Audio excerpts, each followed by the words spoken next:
मधुरा मला माफ कर, मी तुला अंधारात ठेवलं. माझ्या मुलाचा प्रॉब्लेम मी तुला सांगितला नाही. म्हणजे तुम्हाला त्याच्या या प्रॉब्लेम बद्दल माहिती होतं? हो, सगळं ठाऊक होतं. आणि मग तरीही तुम्ही माझं त्याच्याशी लग्न लावून दिलं? आता माझा संसार होणार कसा? का नाही होणार? हे बघ, तो त्याचा विचार बदलेल. नुसता विचार बदलून काय होतंय? आडात नाही तर पोरात येणार कुठून? हे बघ, सगळं व्यवस्थित होईल. जगात सगळं व्यवस्थित होईल बाबा, पण अशी लोक नाही ना व्यवस्थित होत. म्हणजे ना, त्यांच्या आतल्या फिलिंग्सच नसतात, त्या गेलेल्या असतात. अजून वेळ गेलेली नाही. अहो, वेळ कधीच गेलीये बाबा. फक्त गेलेल्या वेळेचं तुम्हालाच काही कळलं नाही. अहो, अशी माणसं कधीच बरी होत नाहीत आणि त्यांच्यानी कधीच पुढची पिढी घडत नाही. अगं, तू असं कसं म्हणू शकतेस? हे बघ, त्याने जर शपथेचा हट्ट सोडला ना, तर पुढच्या 10 पिढ्या उभारू शकतो तो. कसली शपथ? मकरंदने ब्रह्मचारी राहायची शपथ घेतलीये आणि तसं वचन त्याने व्यायामशाळेच्या सावे गुरुजींना दिलंय. ब्रह्मचार्याचं? मग तुला काय वाटलं? मला आपलं वाटलं हे अच्छा, ब्रह्मचारीची शपथ घेतली. पण मग लग्नाआधी घेतली शपथ? मग लग्नाला कसा तयार झाला? तयार झाला, तयार केला. त्यासाठी काय करावं लागलं ते आमचं आम्हाला ठाऊक. असं नको करूस, तू खाली आहे. आई, तू खाली आहे ना, मी तुला फिरायला नेईन. असं करू नकोस ग. मग काय करू मी? अहो, हा मुलगा लग्न करायला तयार नाहीये. ह्याने लग्न केलं नाही तर आपल्या वंशाचा दिवा पुढे जाणार कसा? मी नातवंडांचं तोंड कसं बघणार सांगा? मी लग्न कसं करू बाबा? कसंही कर, अरेंज मॅरेज कर, अगदी धूमधडाक्यात तुझं लग्न लावून देतो, हो की नाही ग? हो. पण बाबा, मला भीष्म व्हायचं. हो, भीष्म हो, मारुती हो.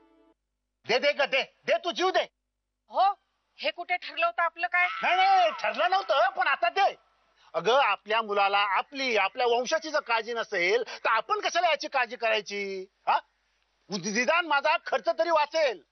तुझे दागिने, तुझ्या साड्या, याची व्यायामशाळा. आजपासून तुझ्या व्यायामशाळेचा खर्च बंद.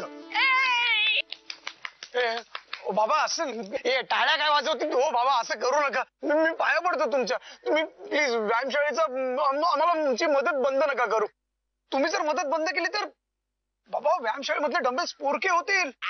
व्यायामशाळेमधले आरसे कुणालाही न बघता जगतील. आणि व्यायामशाळेमधले बार रोज बार मध्ये जाऊन बसतील. बाबा प्लीज पाया पडतो, असं करू नका बाबा. हा, व्यायामशाळेचा खर्च नका बंद करू, प्लीज मदत करा. हे बघ, तू जर तुझा निर्णय बदलत असशील तर मी हे काहीही करणार नाही. आता व्यायामशाळा वाचवणं तुझ्याच हातात आहे. हो, मी लग्नाला तयार.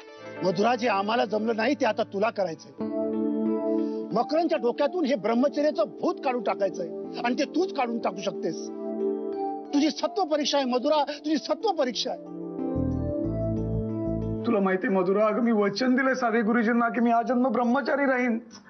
तुला माहितीये, रामदासांनी जर लग्न केलं असतं ना तर त्यांच्या हातून दासबोध लिहिलाच गेला नसता. तुकारामांनी लग्न केलं होतं, मग त्यांनी कशी ज्ञानेश्वरी लिहिली? अगे बाई, अगं ज्ञानेश्वरांनी लिहिली आहे. सॉरी ऍक्च्युली ना, माझ्या शाळेत पण जोड्या लावामध्ये खूप प्रॉब्लेम व्हायचा. मी नेहमी कबीरांचे दोहे तुलसीदासांच्या नावावर खपवायचे.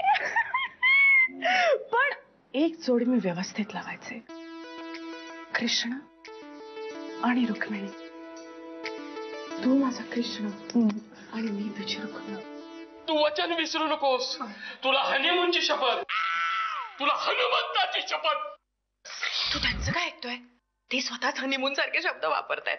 मी तर म्हणते, तुला ना विश्वामित्राची शपथ, कारण की त्याला सुद्धा ऐनवेळेस कळलेलं की त्याचं हित कशात आहे. मकरंदा, ब्रह्मचर्य पाळण्यातच तुझं हित आहे रे. बरोबर आहे, ह्यांनी मजा मारली आणि आता तुला ब्रह्मचाराची गोळी चारली.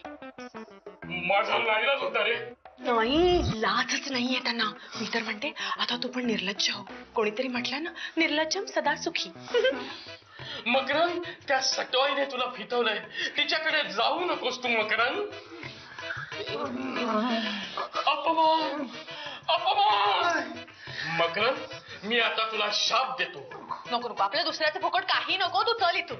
मकरंद, तुझा मुलगा ब्रह्मचारी राहील, तुझा नातू ब्रह्मचारी राहील, त्याचा मुलगा ब्रह्मचारी राहील, तुझं खानदान, तुझी अख्खी पिढी ब्रह्मचारी राहील. मकरंद, बापरे, आपलं केवढं काम आहे. मुलगा, नातू, आपली अख्खी पिढी, आपलं खूप काम आहे. चला आपण कामाला लागू. चल.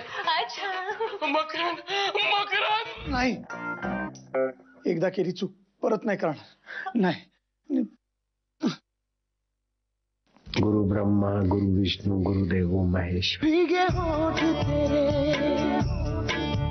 प्यासा दिल मेरा, लगे अब्र सा, मुझे तन तेरा. मधुरा, नको, मला झोपू दे. मला सकाळी सूर्य नमस्कार घालायचे आहेत. ते तर उद्या सकाळी घालायचेच आहेत. तो खिडकीमधला चंद्र बघ. कुठे? चंद्र हे प्रेमाचं प्रतीक असतं. हो, मग चंद्र नमस्कार नको घालायला? नाहीतर त्या रोमॅन्टिक चंद्राला काय वाटेल? चंद्र नमस्कार. हे आता आणि काय असतं? मी दाखवते.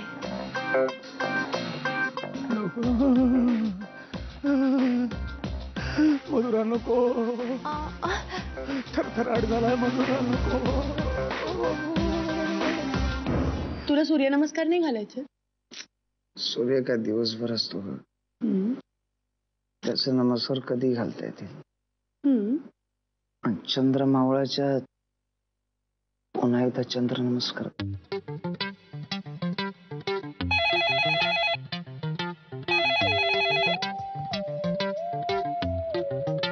अरे मकरंदा, या टेल मी.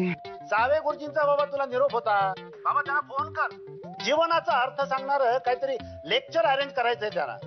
आत्ताच 50,000 घेऊन गेले. हा, ठीक आहे डॅड.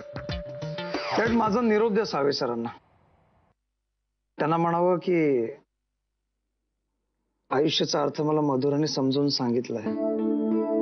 आणि आईला पण निरोप द्या. तिला म्हणावं वंशाच्या दिव्याची काळजी करू नकोस, अख्खी दीपमाळच पेटवणार आहे.